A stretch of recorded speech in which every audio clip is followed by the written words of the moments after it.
السلام علیکم۔ آج کی ہماری ویڈیو اسموک پر ہے۔ اس ٹاپک پر میں پہلے ایک ویڈیو بنا چکا ہوں جو اسموک پارٹ 1 کے نام سے ہے۔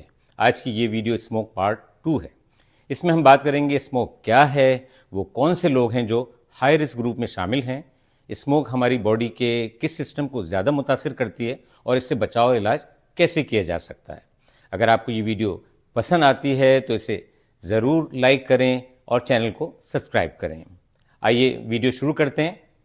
اسموک یا دھواں اور فوگ یا دھند، ان دونوں کے ملنے سے جو چیز وجود میں آتی ہے اسے اسموک کہتے ہیں، SMOG اسموک۔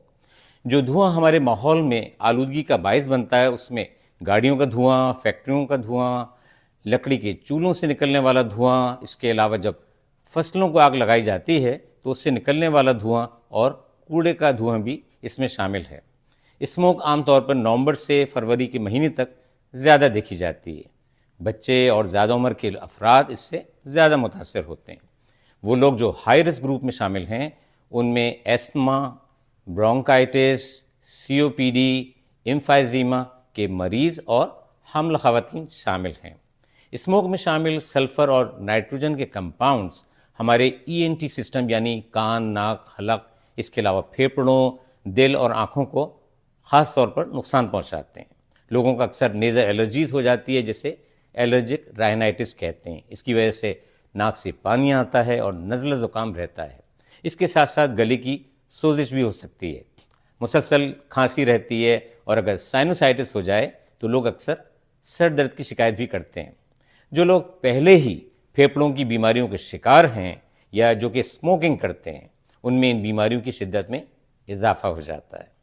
ایک ریسرچ اسٹڈی جو کہ کیلیفورنیا امریکہ میں 2022 میں بچوں میں کی گئی، اس کے مطابق جو بچے فضائی آلودگی کا شکار ہوئے ان میں ڈیولپمنٹل ڈس آرڈرز، کوگنیٹو ڈس فنکشن، ڈیکریز IQ، آٹزم اور ارلی آنسیٹ ایستما کے کیسز زیادہ دیکھے گئے۔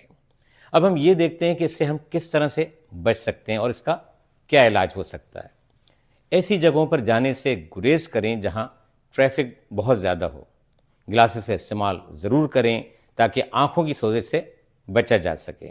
اگر رش کی جگہ پر جانا بہت ضروری ہو تو ماسک کا استعمال لازمی کریں۔ گھر آ کر ہاتھ اور چہرے کو اچھی طرح سے صابن اور پانی سے دھوئیں۔ اپنے آپ کو ہائیڈریٹ کریں اور پانی کی کمی نہ ہونے دیں۔ نیزل اسپرے کے ذریعے اپنی ناک کو ہمیشہ صاف رکھیں۔ اپنے ڈاکٹر سے ضرور مشورہ کریں، خاص طور پر وہ لوگ جو ہائی رسک گروپ میں ہیں، تاکہ ڈاکٹر کی تجویز کردہ دواؤں سے آپ کی بیماری کی شدت میں اضافہ نہ ہو۔ امید ہے آپ لوگوں کو یہ ویڈیو ضرور پسند آئی ہوگی۔ اس ویڈیو کو اپنی فیملی اور دوستوں کے ساتھ ضرور شیئر کریں تاکہ یہ مفید معلومات ان تک بھی پہنچ سکیں۔ اسموک پارٹ 1 اور اسموک پارٹ 2 ان دونوں ویڈیوز کا لنک میرے ڈسکرپشن میں موجود ہے۔ اب اجازت دیں، اپنی صحت کا بہت خیال رکھیں۔ انشاءاللہ اگلی ویڈیو میں پھر کسی نئے ٹاپک کے ساتھ ملاقات ہوگی۔ خدا حافظ۔